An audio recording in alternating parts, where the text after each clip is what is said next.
So you just have to accept your entry to the meeting room with that recording going. Brilliant. So good morning, everybody. It's been about 5 weeks since we last saw each other. We've had a bit of a delay on this one because it was due to be last week, but then I had a commitment that I'd forgotten about, a commitment with a holiday in Sorrento that I completely overlooked. So then we moved to today. So thanks for your flexibility. And believe it or not, we're going to see each other in 2 weeks. So it's literally 2 weeks today, and we'll be together at Chris and Stancy's office in St Neots in Cambridge. So looking forward to seeing you all in person in 2 weeks' time. So we've got a full day together in 2 weeks. But this is an opportunity for us to just quickly check in today in advance of that session in 2 weeks' time.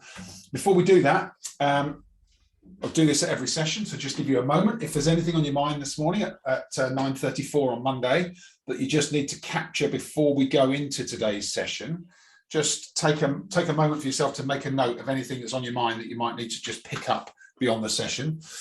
I'm going to make, as a reminder to myself, of something I want to just check in on at the end. Okay, just made a note. For those of you who don't need to make a note, that's fine. Just enjoy the space, the opportunity to breathe. And I'll remind you of this beginner's mind principle, where we just recall that as we go into sessions like this, just the one thing that helps us to be open to the learning, open to the opportunity of an experience of the group and the content is this beginner's mind principle. So I'll just remind you of that as we start today's session. Good. What a way to start on Monday, eh? What a way to start on Monday, right? So key takeaways, as we go through today, an opportunity for some consolidation of the things we've already covered, but also there'll be potentially some new insights based on the conversations that we have and some of the principles that we share. So just a reminder to you to capture those in the best way possible for you. And then I always find that contract is a really nice way just to bring us back into the zone as we enter a session. So just a reminder to you all, we're online. It's really easy to get things popping up and distracting us. So if you wouldn't mind, just give yourself the luxury of the next 90 minutes, just put your phones on silent and mute any notifications in the background so that you're not distracted. If anybody does, if you are waiting on anything urgent, then obviously ignore that advice. But otherwise, just park all other digital distractions so that you can really focus on you and your development over the next 90 minutes. Sorry, can you hear me and hear me okay? I keep having some technical difficulties this morning. Am I back? I can hear you, Stancy. Yeah, can you hear me? Yeah, I completely lost you, but that's all right as long as I'm back. Did everyone else lose me? No. I think perhaps maybe it's your technical difficulty. Yeah, sorry. That's okay. A bit of a nightmare this morning. Sorry, carry on. Do you want to log in on a different device or something, Stancy? Or no, I don't know why. I don't know why it's crashing. It should be okay. I can sort of hear and see everything now, and I've got the presentation back on, so I should be all right. Okay, and we are recording it, so if you do need to double back on anything, you've got the opportunity to do that. Okay. Thank you. Okay, no problem. And as you know, everything we talk about in these sessions is confidential, so there is freedom for you to talk about things that are directly relevant, and there will be things that are, as we go through our sessions over, the remaining kind of 9-10 months, there will be things that come up that will be useful for you to discuss in this group and get some support and alternative perspective on different situations, which is always useful for us, especially in leadership positions. I'll keep the questions coming as we go along. If there's anything that you need to specifically ask that's pertinent to you, then do that as we cover any of the topics. And we've created this kind of safe zone as a group, and hopefully you're kind of sensing that and feeling that. It will strengthen as we go through each of our sessions, particularly as we have our in-person sessions. We're only on for 90 minutes today, but we will take 5 minutes in the middle just to kind of stretch your legs, recharge drinks, and have a comfort break if you need it. And I've got my car park ready, so if there's anything that comes up that we need to capture that we can then prepare for the next session, we've got the opportunity to do that. And we've got an agenda this morning, so we will stay on track. I've got some stuff that I want us to cover, but we'll also keep it flexible in terms of the agendas that you will all have for your businesses as well. I won't go through these, but I will send these slides afterwards. These are our workshop learning outcomes. This is what we're working through as we go through the entire 12-month program together. And when we're together in 2 weeks' time, we'll start to look at how we build out a plan and start to look at this coach model and the first stages of setting really clear expectations and getting that contract in place with our teams early on as part of our kind of leadership positions. And we have our accountability partners. So I think everybody is here, as I say, except Abby this morning. But so hopefully you've got the chance to have a regular check-in with each other. This is a great opportunity just to remind you, if you haven't had the chance to do it or you're not doing it as often as you'd like, every time we meet is an opportunity just to press the reset button and get these in place. And you'll know this as leaders, that it's very easy to kind of find yourself being held accountable to other people, and you'll no doubt be doing that for your own teams on a regular basis. But as leaders, you know, one of our greatest opportunities is to hold ourselves accountable and have this peer accountability opportunity, which is what we're really trying to foster and create as part of this, because sometimes it can feel like you're the only person that has that kind of ability to do it to somebody else. So this gives you that opportunity to have it kind of on a peer level rather than feel like it's a boss breathing down your neck. So as you're having your conversations with each other, hopefully you're working through, you know, some of the content, making progress. Just have a clear eye on key actions that you're taking as part of your leadership development. Think about how you help yourself and your partner to continually make progress. And think about a cycle of review. You know, how often do you want to be doing that? And hopefully you'll find a rhythm. If you haven't found a rhythm yet, I'd encourage you to try and find a rhythm with your conversations with each other. I tend to find that fortnightly is pretty effective, because weekly can sometimes be a bit too much to get into. Monthly is perhaps a little too long between them, but perhaps fortnightly might work. So whatever it is for you, if you can kind of agree to that and just maintain a rhythm around it, and a good opportunity just to remind you to do that if you haven't had the chance yet. So as leaders, one of the things that we talked about early on in our first session, our first day together, was this intrinsic motivation, this tapping back into our own resourcefulness, our own passion for the work that we do. And every session I'm going to remind you of that, right? Because by doing that, we kind of reconnect with what's important to us. And once we've established and regularly re-established that motivation, then we're able to take that into conversations with our teams, with our customers, with our stakeholders for our business.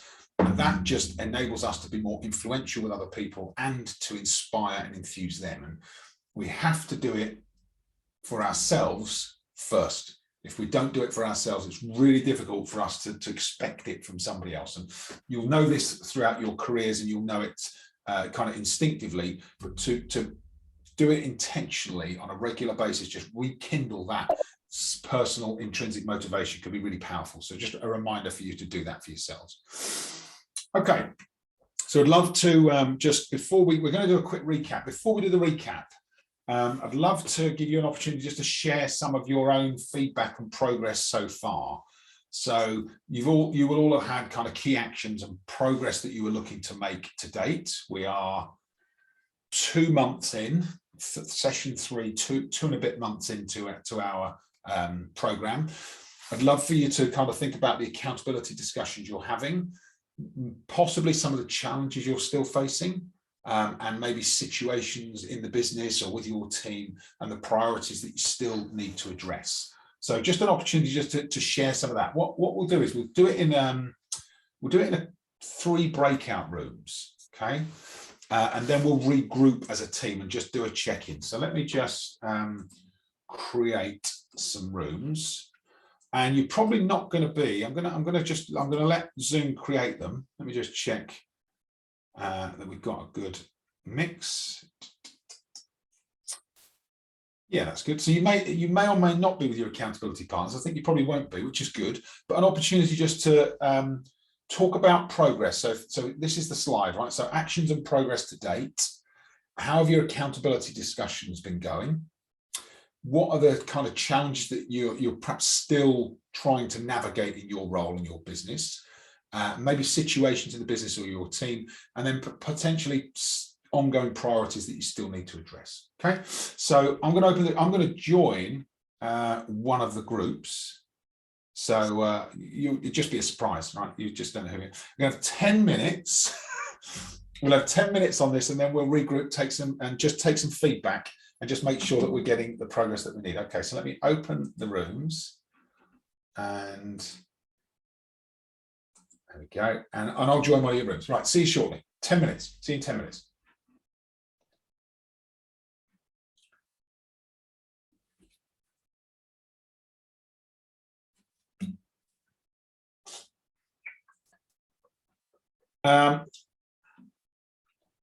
If there's anything super sensitive that you want off the recording, just let me know and I'll press the pause button. But only this group will see this recording. Okay, so this won't go any further than this group. Okay, good.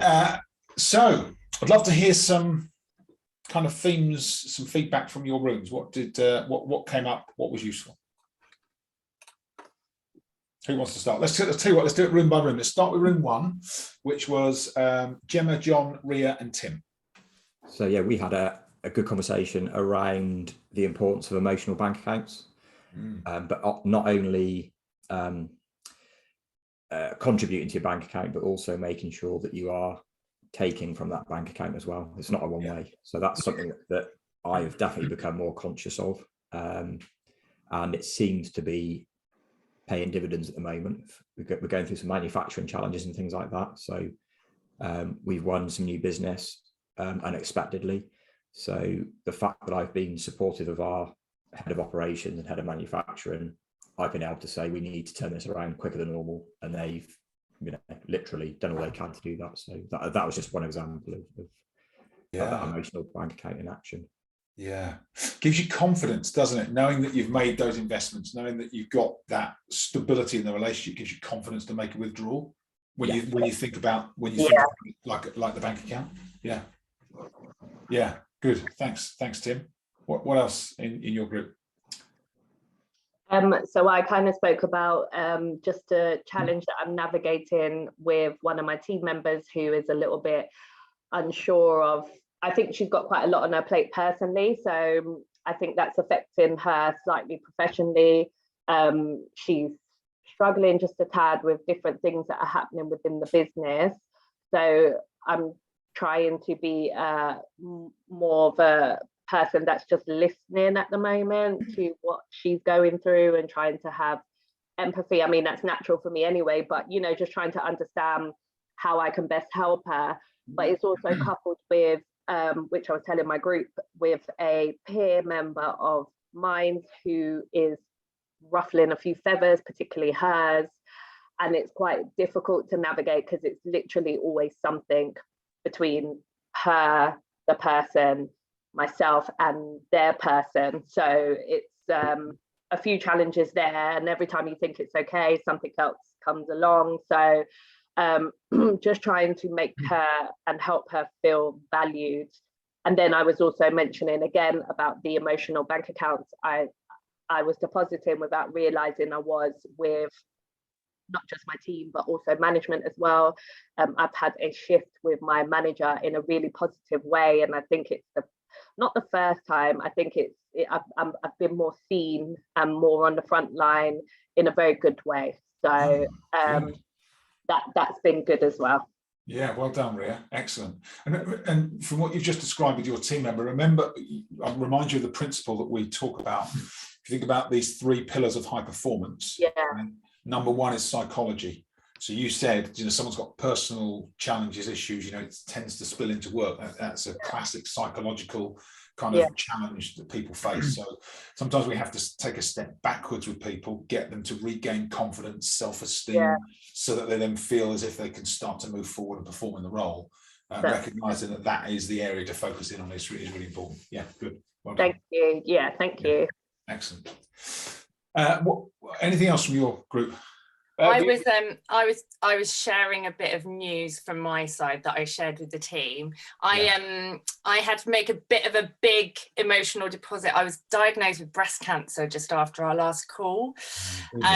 So I think it's all going to be okay, but it just, from a work perspective, it's a fair challenge at the moment, being an owner managed business and leaning on other team members and managing dynamics with clients. So I was saying to the group, it's a lot of positives because I'm having to rely on my team a lot more to kind of pick up a lot of that responsibility, probably things that sort of naturally should have happened anyway.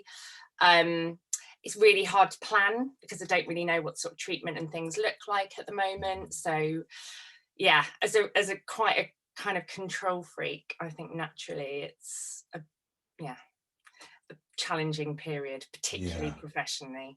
Yeah, thank you for sharing that with us, Gemma. And the team were lovely. They had some lovely ideas and things. So good. Yes, keep you Good. posted. And I have to say kudos to you, Gemma. I admire the way you're managing this with your team, personally, with your family. I have nothing but admiration for you. And we're all, I'm sure, thinking the same thing. Just know with your attitude and the way you approach things, you're going to get through this, and you'll be absolutely fine. But you have our love and best wishes to do so. Thank you. Yeah. Thank you. Gemma, absolutely. If anyone can do it, you can. So. Yeah. Thanks. Yeah. Thanks, guys. You got this. Great. Thanks, Gemma. It's a really difficult thing to share with people. It's tough to manage yourself as well as manage the situation. And I think you're doing it brilliantly. So well done. Thank you for trusting us with that information. It's great. Good. John, did you have anything that you wanted to share? Yeah. So we covered a lot of ground in the 10 minutes. So we didn't have a huge amount of time at the end, but we did briefly touch on the 133 document. So I've talked about the fact that I've put that together. Ria's got something similar that she uses with her team as well, and just the fact that it can give structure to a sales team. And for me personally, for a field-based sales team, it's sometimes difficult to keep in touch with what everybody's up to. So it's a really good review tool. It helps people to know where they're at and what they're doing, and it just keeps everybody on track and on target. Yeah, great. Yeah. John, would you mind sharing your version of the 133 once, if it's finalised? Would you mind sharing an example with the group on email? Would that be all right? Yeah, of course. Yeah, I'll send it over after. Yeah. Yeah, brilliant. Thank you. Because it just, as you all start to build out the documents that you're using for building your plans, creating greater clarity with the teams, it'd be great to start to share that, because you'll learn through that best practice from each of you. Thank you. Yeah. Excellent. Yeah, well done, John. John, did you tell people your news or not? I did. Yeah. Yeah, good. Yeah. Do you want to tell the wider group? Yeah. So I was made National Sales and Marketing Manager as of the 1st of October. So found out the news last week. So yeah. Congratulations, John. Absolutely brilliant. Thank you. Cheers. Very well deserved. Very well. I know how hard you've been working to get to that position. So congratulations. Thank you. Yeah, no, it's a long time. It's been a long time coming. I never thought I'd actually get there in the end. But yeah, thankful to say I am. So this is where the hard work starts, and appreciate your support as well, Justin, and everybody else. So yeah. Pleasure, John. No, pleasure. Well done. I'm so pleased for you. So pleased. Thank you. This group will be a great support as you move into that role as well, I'm Definitely. sure. So. Yeah, 100%. Perfect. Thanks, John. Thanks everyone in room 1. Okay, room 2 was Chris, Iram, Matt, and Seb. How did you guys get on? We had a couple of things, didn't we? There was something that I brought up, really, just to get everyone's point of view on, is having a difficult conversation, but not being able to dish out a consequence, and how do people deal with that situation where they have to flag an action, and at what point then do you start to look at consequences of actions? And I had some kind of good feedback from I'd already talked to Matt about this before, but from Chris and Seb, just about, okay, you can't always have a consequence. So that was a bit of an interesting conversation.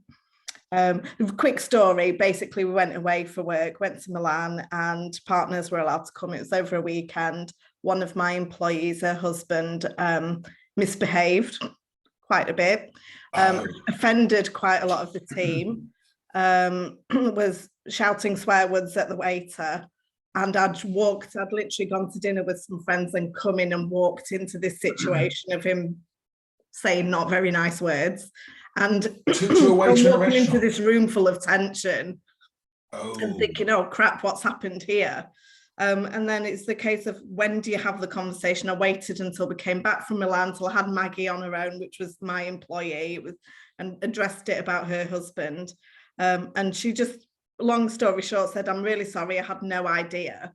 But then the consequence from my point of view would be, a blanket ban on inviting spouses, but then that's not fair on everyone else. So what do you do in that situation? You just have to kind of flag it and leave it at that, I think. Good question, Erin. Wow, what a great challenge to have. What does everyone else think? You're so lucky to have that challenge, Erin. I can't believe you. I wish I'd had that in my career. Yeah, good question. Very good question.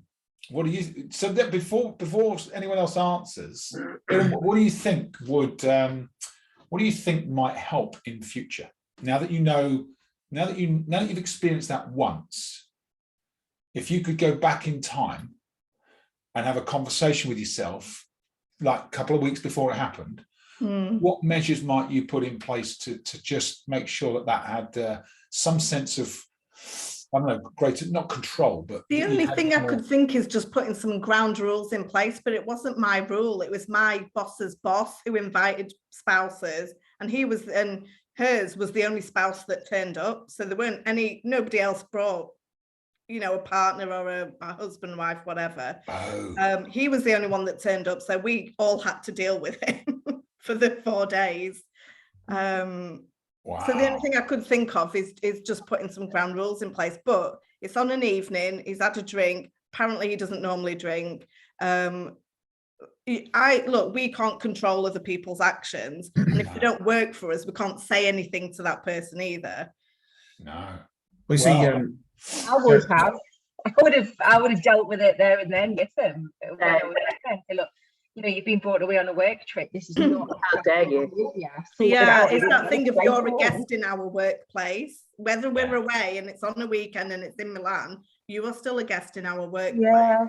And obviously your team member is still, regardless of it being a weekend, is still under your company. So there are still like policies that you have when you are away in that environment, especially around alcohol and other people and stuff like that. I think it would have had to have been a there and then moment for me, and because then I probably would have matched that same energy and been like, what the F is happening here? Like, rein it in. It was one of those, you walk into it and you're just like, oh my God. Everyone's like, I've got two of the younger lads backing away, like treating me like mummy duck a little bit. They're like, oh, can we hang out with you because this guy's a little bit Larry. I did have the conversation with her. She was sat at the other end of the table. I waited till we got back and we had a face-to-face, because we're obviously a field-based team. So we had a face-to-face conversation. She was just really apologetic. Don't know what to do now. Maybe I should have said it there and then. Maybe I missed a trick there.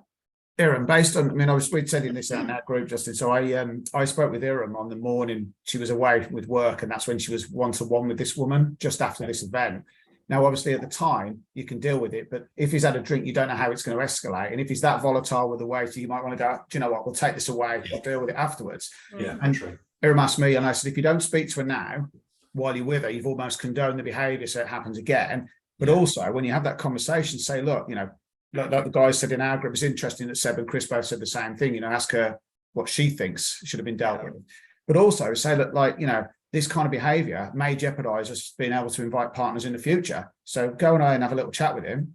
And then, you know, if it's done, then we can just kind of move on. And if it happens again, that's it. Well, you know, 2 strikes and you're out, sort of thing. Yeah. Not her, but obviously but the chance of bringing partners to them kind of events. It's always tricky when you bring partners, because you bring in an unknown into an environment that's cohesive. Yeah, it is difficult. It is difficult. And that's why, so Erin, what you said is the right thing. So ground rules.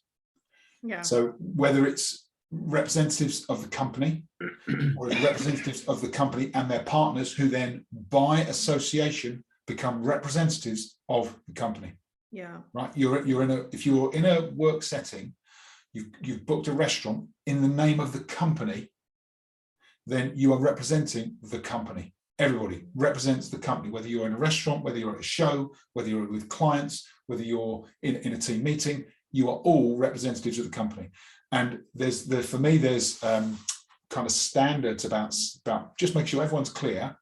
When we're on this trip or when we're in this environment, we're all representatives of the company, including your partners. Do you all sign up to that? And in advance, so you future pace this stuff. You say, so if there are situations where you think your partner might be perhaps not representing the company in the best light, it's your responsibility to address it. And if you don't take the responsibility to address it, one of the management team will. Yeah. But do it in advance. In advance, you're giving yourself and your team permission to address those difficult situations. You hope they never come up. Yeah. But by having that and you couldn't have predicted it, Iram, so it's not it's not your fault. Yeah. But now that you know, in future, Yeah. you just make sure that you have this conversation with everybody. We're going away. We're going to have a great time. We want everyone to have a great time, but we're representatives of the organisation. Yeah. And so all of a sudden, everyone's clear. And as soon as you create that clarity in advance, it gives. The other thing it does is a bit like the emotional bank account. Once you're more aware, once everybody's aware, you've now got permission to address situations in advance. So you said, if something happens, I'm going to address it. And by signaling that early, you then have permission to lean in and address things, so that you're not then thinking, God, how do I deal with this in the moment? Because you've already set it up in advance. And it sounds like an obvious thing, but it's an easy thing to overlook, as you've found. Very good. You're very fortunate to have that challenge, Iram. Congratulations. Very good. So we're on room 2. Chris, Matt, Seb, how about you guys? How's your progress? We just talked about having about the whole contracts as well. Some of the guys have put them into place, and I was just saying that we've got a meeting in a week or two, Stancy and I, with the team, where we're going to be doing it in a more informal format. And I was just touching on the chat that we had with you, with the post-it notes, and and categorizing them with the guys. And I thought it was a great idea. So we'll probably be implementing that. Yeah, great. The team contract. Yeah, brilliant. Thanks, Chris. And I know Stancy mentioned that in our room as well. Great. Yeah. Good. And good luck with that exercise. I'm sure it will go well, knowing you and your teams. The only other thing I added was that, obviously, as you guys know, I don't have a team at the moment, but I approached management and said, look, I need to be having some kind of mentoring capabilities to be able to get the most out of this program. I put forward a suggestion of putting what we call an account partner, because we're account partners, account executives, account partner mentoring program in place, because we scrapped our SDR, which is our sales development reps, do all the cold calling. So they've now become basically junior A's without any training or whatever. So I went over to Barcelona a couple of weeks ago and worked through a program of like a 30, 60, 90-day initial program for these guys. Wow. And I've got a couple of the guys I'm going to use as kind of guinea pigs to go through it. And then if that works, we may put that in as a more formal kind of program going forward. Very good, Matt. Very good. Excellent. Great proactivity on your part. And to be honest, I'll credit Iram for that, because I was having a moan with her on one of my accountability calls about, like, some of this stuff. How do I do some of this stuff? I don't have a team to manage it, like, sort of thing. And she was like, can you not come up with something that you can go to management with? And I did. And they kind of looked at it and went, great. Thank you. Well done. Well done, Iram. Well done, Matt. Great idea. Great idea. Matt, can I give you a suggestion? Yeah. Don't call them guinea pigs, call them pioneers. Okay. Well, amongst this group, you know what we're doing. Yeah, no. I know it sounds daft, right? But it's the little things, right? Yeah. When you're you engage in someone, look, we're doing this thing together. You're going to be pioneers in this, right? Just the image they have about what they're then involved in is much more engaging. The one thing I didn't mention in our group, which was really valuable, was I was asked to put a few slides together of how I saw this working, which I did. And the first thing is I made sure I put a slide in saying that this was twofold. It was going to help me develop my leadership capabilities while also, promoting an account partner mentoring program. Brilliant. So there was that two-way buy-in. It wasn't just a case of we're going to put something in and you guys are going to have to follow it. And that kind of brought that emotional bank account thing. They all suddenly said, right, okay, well, you need something out of this as well. So we're going to have, you're going to have to put some time and energy into it. Yeah, great. Well done, Matt. Superb. And Abby's joined us as well. So good morning, Abby. Welcome this morning. Hi, so sorry I'm late. That's all right. No, thank you for letting me know in advance. No problem at all. Thanks, Abby. Thank you for coming. And then Seb, how about you? Yeah, there was one thing we didn't get round to. We didn't have enough time for me to mention this, but I feel like just in the last week, I'm in a bit of a tricky position. I've broken the contract that I made with one of my employees. She was open and honest with me and said and mentioned something I was doing wrong, and I argued my point and didn't really listen to what she was saying. And I've just realized it now, just during this call, that I've acted like that. So now I'm wondering how to pull that back. Okay. Another great challenge, Seb. What do you think? What are you going to do? Well, first of all, I think I need to apologize and say that I didn't listen, and that I've heard her now. So the gist is, I had to. She said to me that I need to go through her to speak to somebody that she manages, and I just went over her head and just spoke to that person and asked them to go to an event and visit this event. And she said that, yeah, she's come back to me and said I need to go through her. There's a few other issues. She wasn't in, for example, for me. I couldn't go through her, and we were all just so busy that I just didn't even think about it. I just went straight to this person. So yeah, I think initially I need to apologize first of all for not listening. I don't know from there. I guess say the situation kind of demanded that I had to act the way I did, not that it's. I think, Seb, you know what? I think the fact that you're even raising that and being really open about it is wonderful. And I think in any situation I've been in before, you know, whether it's in personal relationships, professional relationships, it's so lovely for someone to go back and say, I've reflected, I wish I dealt with it differently. That's just really human. You know, we all make mistakes and it's just really normal. I think you'll manage it absolutely perfectly. Okay. Thanks. So I wouldn't worry about personally, I wouldn't worry about making the error. I think you've got an opportunity to build that and strengthen that relationship on the basis that you say, I'm going through this coaching, we have this growth mindset. I don't always get things right either. I'm both in a position where we can be open, reflect, and kind of grow and improve. And I've reflected and... Yeah, that's a good idea, yeah. And the thing is, I think if you hadn't acknowledged it, you'd have lost all that credibility and all that buy-in from them because they're going, well, what's the point of doing this? Exactly. That's what I'm worried about right now. Yeah. That's what I'm worried about. We created this contract and I've completely undermined it myself. Yeah. But your plan to rectify it as soon as possible, Seb, right? Yes, yeah.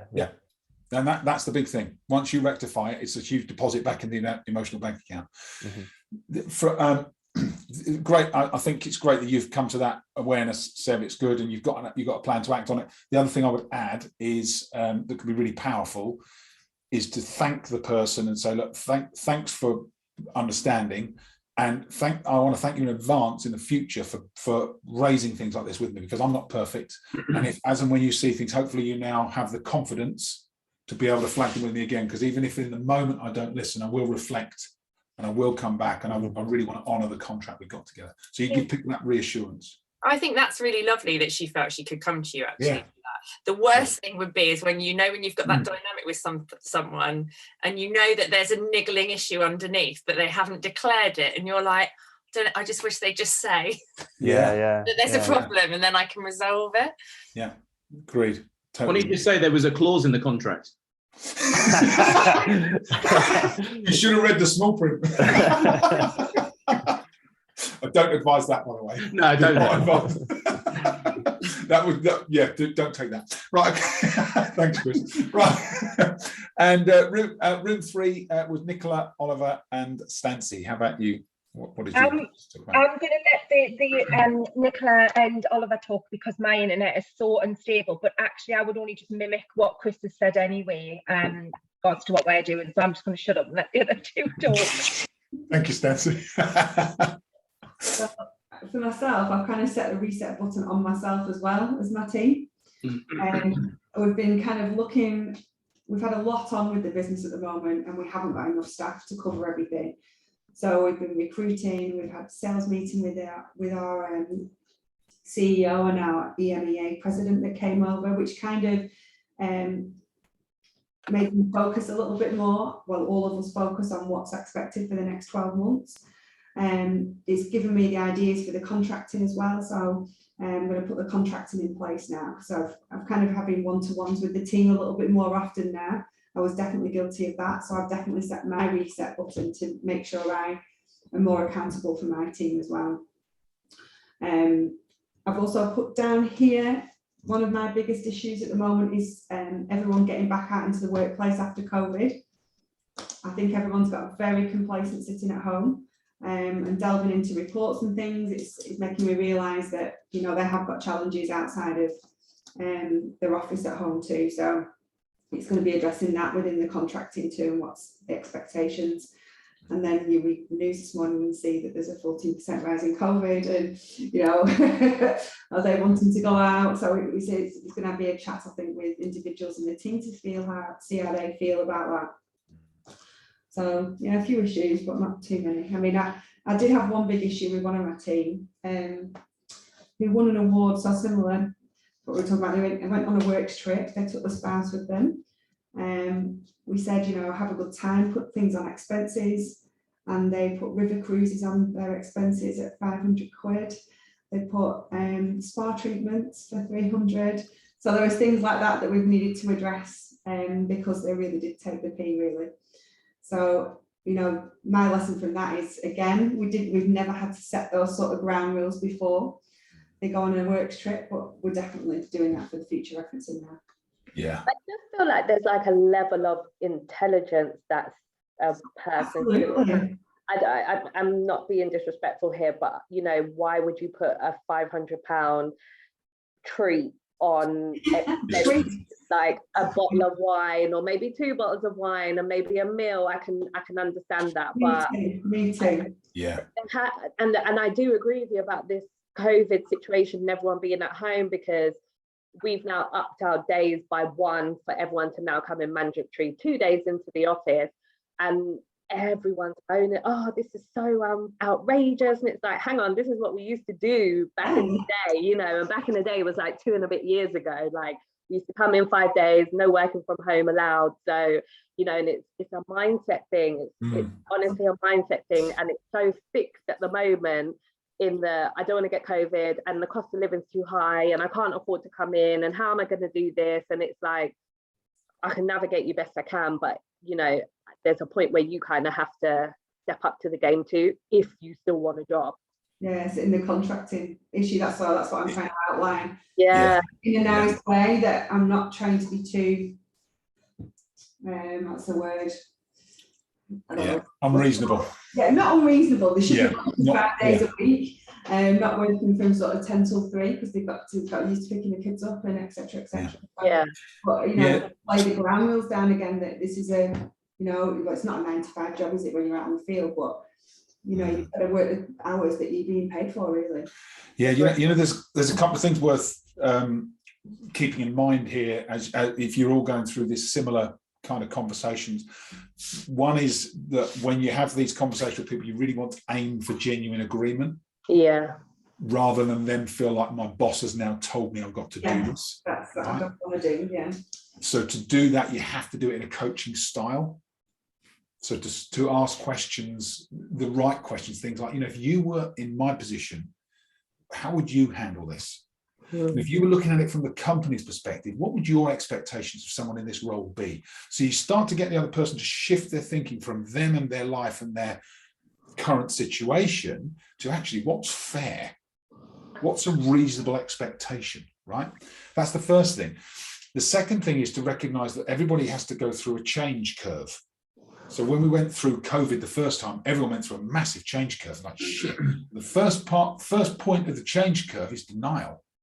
This won't affect me, or it's not happening to me, or I don't want this to happen. If I ignore it, it'll go away. So recognizing that you might have to take your time with these conversations, you might have to have them more than once for people to really think, this is serious, I've got to make a change. So recognize those two things, genuine agreement, and draw, coach, coax, encourage people through the change curve. They'll have to go through the change curve. Because, you know, the other thing that's happening in the background is they're talking to their families. Oh, you never guess what? I've got to start bloody going back out to work. And their partners, the kids are going, oh, really? Yeah, but, well, you know, just, is it not negotiable? Right? So all these things are happening, right? And recognize they're happening. So the way we handle it can't be, we have to be, you know, clear, but you also have to get agreement. So it becomes the other person's idea as well. So really good. Another one of our group with some excellent challenges to navigate, Nicola. Congratulations. It's good. It's really good for you. By the end of this, you'll all be thinking he's a bastard. He's all right. He's all right. But seriously, right? A lot of it's how we perceive these things. How we perceive these things is the meaning we associate with them can make a real difference to how we get to lean into them and manage them. So great work, Nicola. Well done, and thanks for sharing it with us. That's great. Oliver. Yeah, so mine is slightly similar to Nicola. So we did the contracting very early on with my team. Yeah. So we're a fairly young, new team. We only started hiring back in November and January. So that I found that was relatively easy to get them on board with. Yeah. Because they're still quite new to the company and not kind of set in their positions too firmly. Yeah. But then because that was, how long was the first session ago? Must have been July. 10 weeks or so. Yeah, 10 weeks, yeah. Yes, now I feel there's a reset needed to kind of get them back to the point that we were at 10 weeks ago. Because I found there's really good, up until, I just come back from some holiday. So kind of up until a couple of weeks before that, some really good work, all on the same page. I feel there's just that contracting, reset that's needed. Yeah. To kind of get everyone back on the same page and think, okay, where are we going to take this from here on? And just get back to where we were there. Yeah.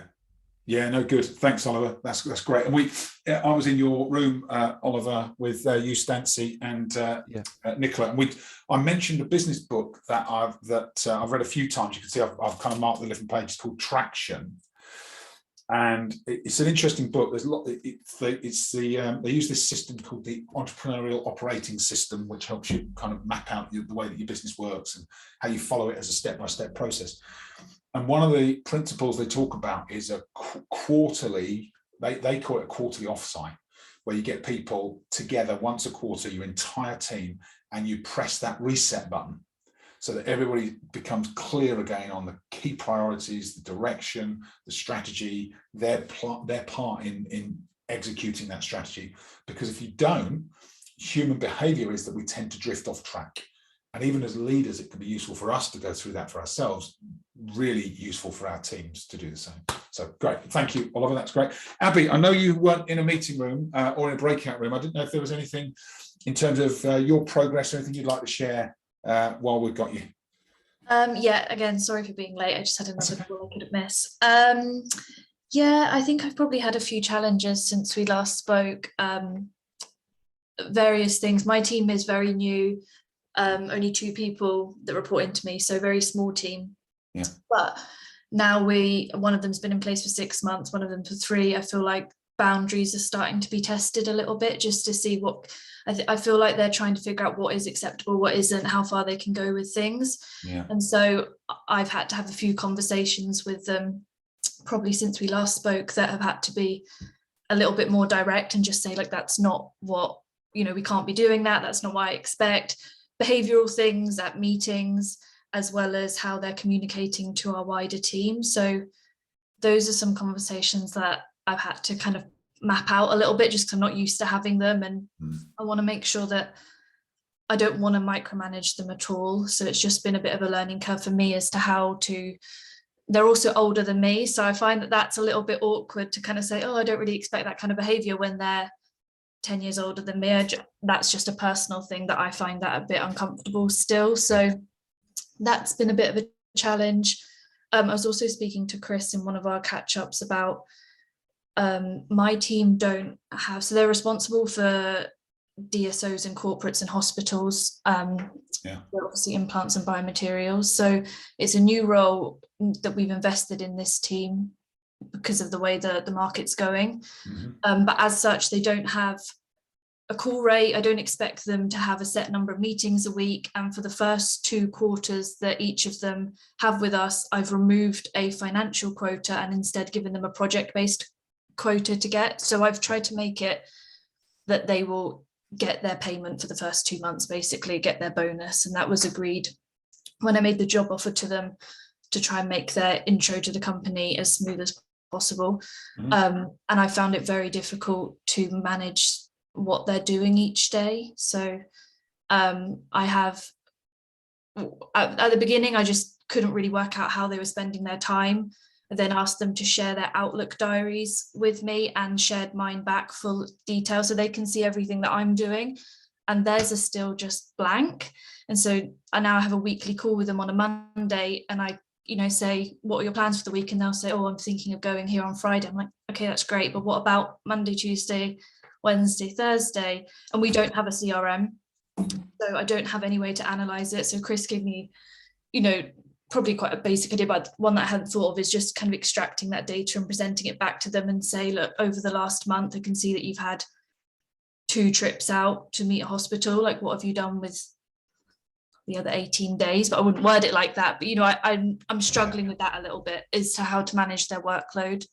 There's been a couple of comments that I've had, like sometimes when I call them, they're like out with the kids, playing with the kids, and I don't mind about that at all. Like, our job isn't 9 to 5, but there's an example, like I traveled up to Sheffield for a meeting and they also traveled up, and I worked on like the 3-4 hour train journey.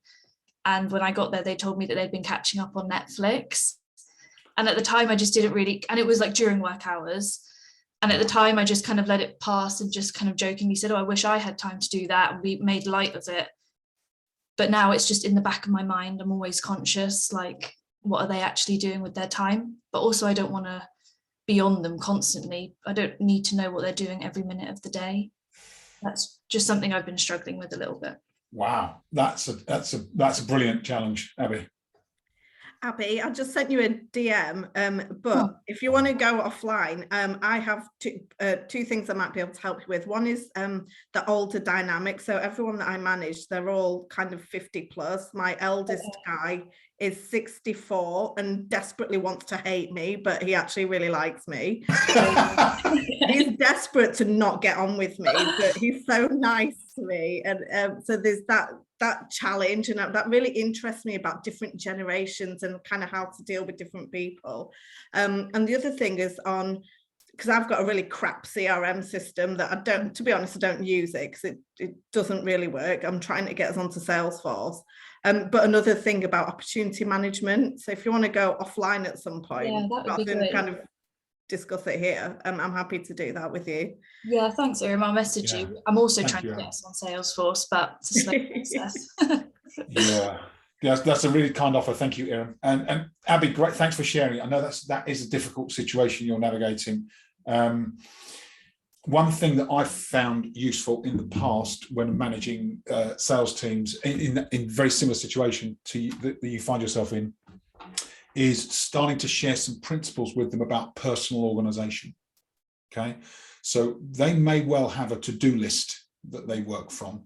And what I used to do with my team was say, well, demonstrate to me that you're actively prioritizing the work on your to-do list by scheduling time to do the things you're telling me you're going to do. So your diary going forward, even if it's not out with customers, there should be a clear schedule of the different activities you're intending to do, like contact this key person at this DSO, or follow up on this previous conversation, or update this opportunity, or research this customer, or contact my network to find someone else that can introduce me to that person. But start to schedule it in the diary so that as you look forward, they're not looking at a blank diary for the week. Actually, they're looking at a schedule of tasks that for you and for them start to become leading indicators of the work they'll do that will generate the sales opportunities that they're trying to create. So that having a conversation about that, so that they're clear, you're clear, that can be really powerful, because it just starts to improve their structure, organization, gives you confidence that they're going to work through the things that they said they will do. 100%. Thank you. Yeah, pleasure. Very good. Great conversation this morning. I hope you don't mind. I really wanted to kind of give us this opportunity to check in, make sure that we are where we are, and give you a chance to share the progress you've made. And I'm delighted with the progress you've shared so far. We're at 10:36. I said at the halfway point we'd take 5 minutes, and we've gone past it. So do you want to take 5 minutes, just quick leg stretch, comfort break, and then we'll come back for our last kind of 15, 20 minutes prep for next time. Okay, 5 minutes. See you then. Let me record the session.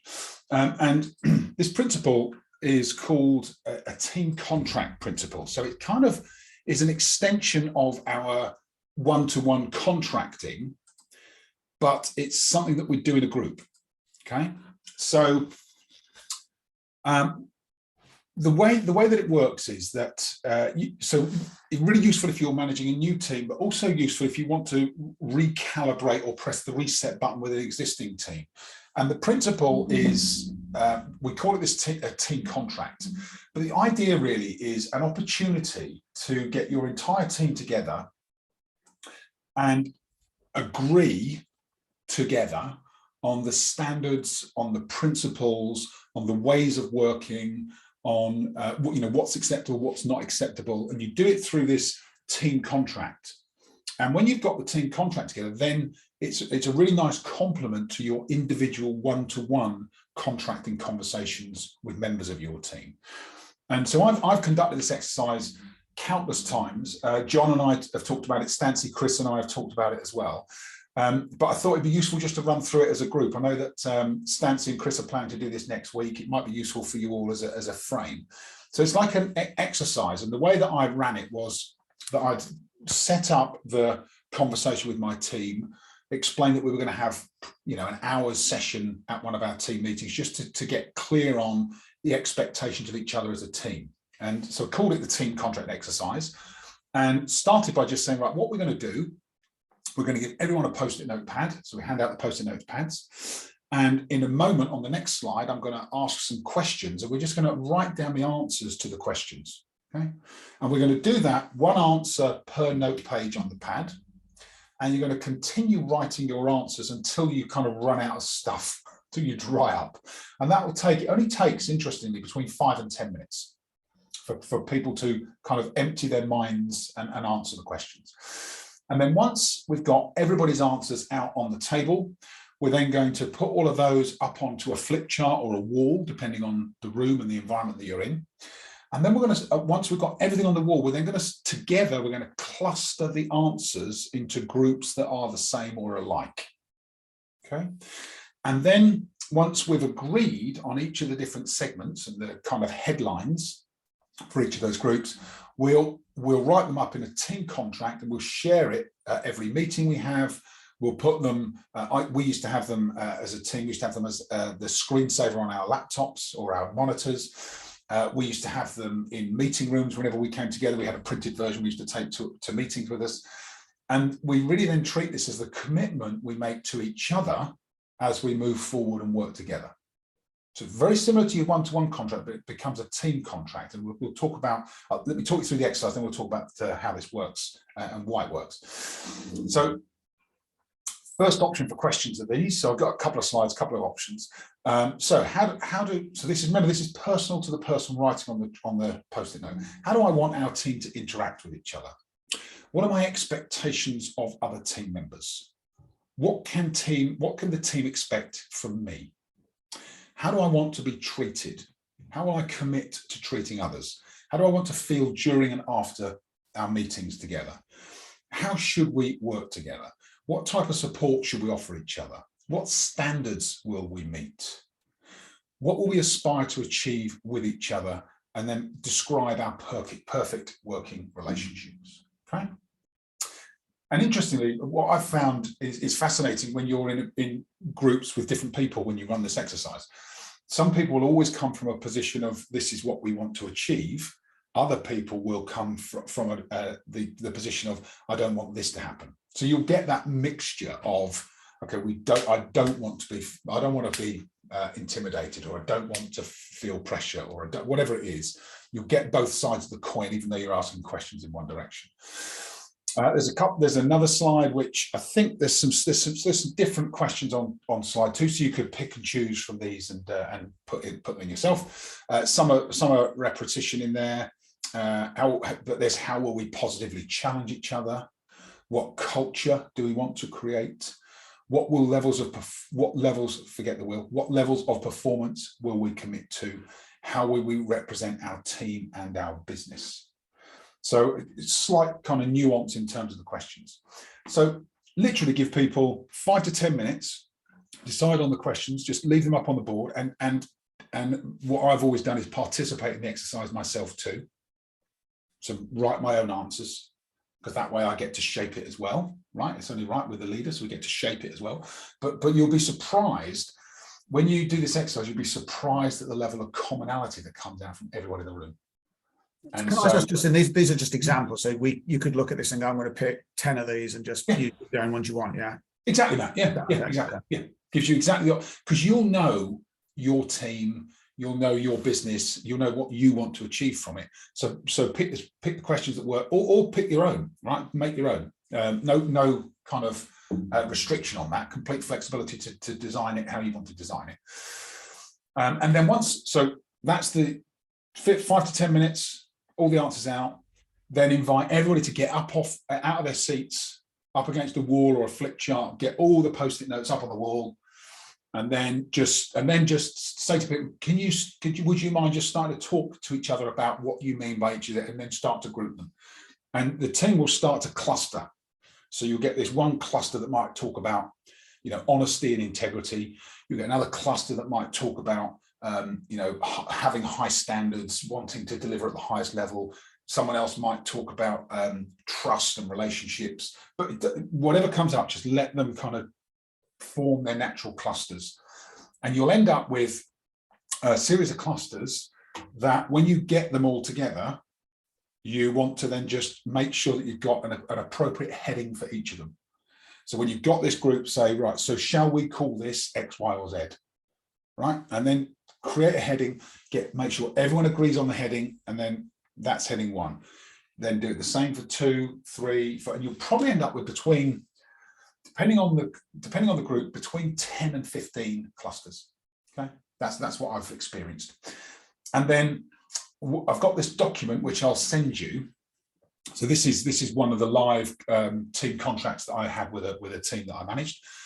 So our team contract, we have the name of the team in the middle, and then to have fun, always want to be energized, be helpful and interactive, feel motivated and be motivational for each other, be highly productive, have this work together family kind of feel to our team.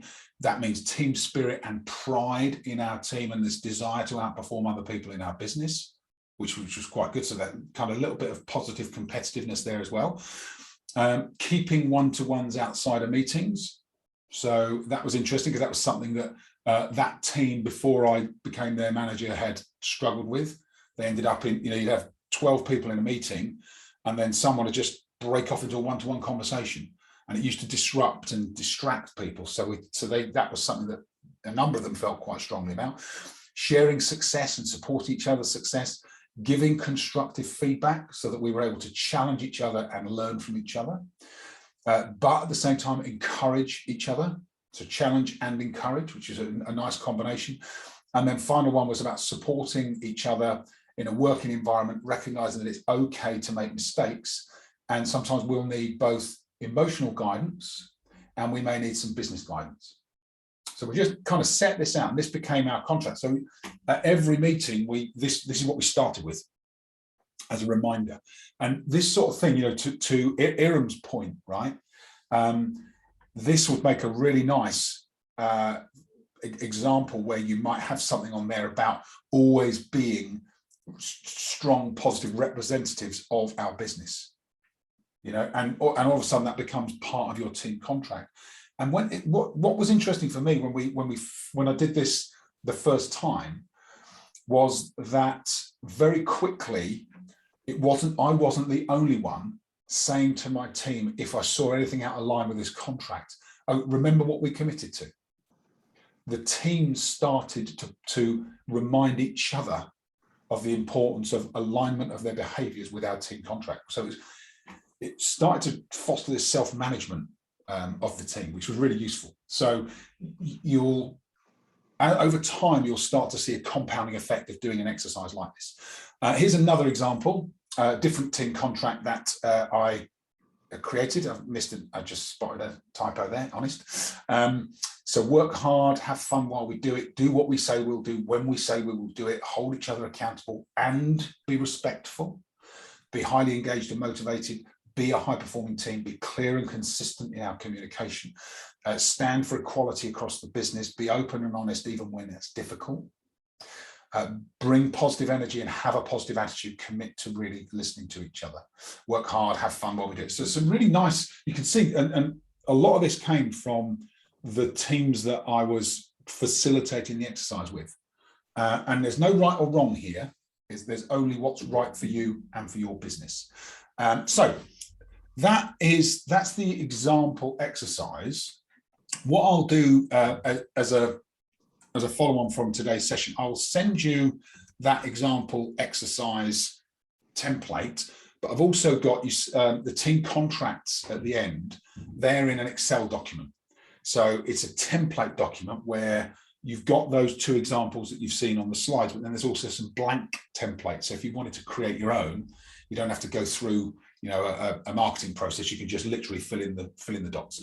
So I'll send those as a follow-up from today's session, but it really nicely leads us into kind of our next session together, where we've got a full day. We're in Cambridgeshire, St Neots in Cambridgeshire at Stancy and Chris's office, Action. The address details are in the invitation, so you should all have the invitation. If anybody has any trouble getting there, or if you need any advice, either come to Stancy, Chris, or myself. Huge thanks to Stancy and Chris for offering to host us in 2 weeks' time. But between now and then, if I could ask you all to book an accountability check-in with each other, and just come ready. We'll start that session similar to today's session. We'll do a quick check-in, find out, you know, how you're progressing, and think about priorities. I've got some content I'd like to cover on that day, so I'd like us to go through where we are in our process. I'd like to touch on emotional intelligence, so cover the framework of emotionally intelligent leadership. I'd like us to talk about building our plans, so our own leadership business plans, and then making sure that we're clear on our priorities, ready to help our teams become clear on their priorities and how we get that alignment. And then I'd like us to start to talk about the first framework of the coach model. So a lot of you already started to contract, which is great. And we'll look at that contracting principle. We'll look at trust and relationships as well. That's what we'll cover when we're together in a couple of weeks' time.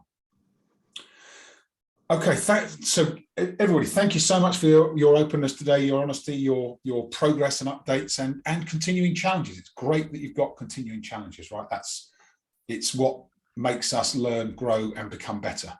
Yeah, it's there's a quote: "Calm seas do not make skilled mariners." Right?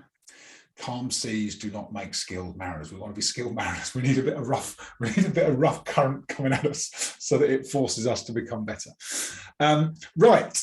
So we're at 4 minutes to. Is everyone okay? Everyone clear on what we're doing in a couple of weeks' time? Yeah, I'm just going to send my apologies early. I'm going to be in the US from the 10th till the 21st of October. If there's the ability that I could perhaps join that session by Zoom, depending on what the time difference is, that might be an option for me. Okay. But I'll find out a bit near the time, what the time difference is, and whether that's possible. On the 17th. Yeah. Monday the 17th, Tim. I'm the same, Justin. I'm going to have some surgery that Thursday previous. Oh, of course you are, Gemma. Yes. I think that, I mean, if I could dial in, if I'm feeling all right, then I will do, but I don't think I'll be able to drive. Okay. Well, I'll tell you what I'll do. I will add a Zoom link to that meeting. And I've worked with Stancy and Chris in their office before, and the connection's great, isn't it, actually? Perfect. So we've had a blended session before. We've had people in the room and people dialed in, so it works quite well in your meeting room, actually, Stancy and Chris, doesn't it? Yeah, and at least you can catch up with it that way, Tim, if you the time difference if you can't make the day. Yeah, that'd be awesome. So I'll commit to putting a Zoom link in the meeting. I'll record the session as well, so that you've got the option, if you can't make it, to catch up on what you miss. Wonderful. Thank you. Really appreciated. Brilliant. Thanks, Tim. Thanks, Gemma. Thank you, everybody. So I want to make sure we finish at 11, because I'm sure a lot of you have 11 o'clock commitments as well. So thanks so much for joining us. Hope it's useful. Hope you continue to get value from your conversations. I've really enjoyed this conversation this morning. Thank you everyone for bringing your kind of live situations and priorities with us. Good luck over the next couple of weeks, and I'll see you, if not in person, I'll see you on the 17th online. All right. Thanks everybody. Thank you. Thanks. Bye. Have a great week. Bye. Thanks guys. Take care. See you. Bye.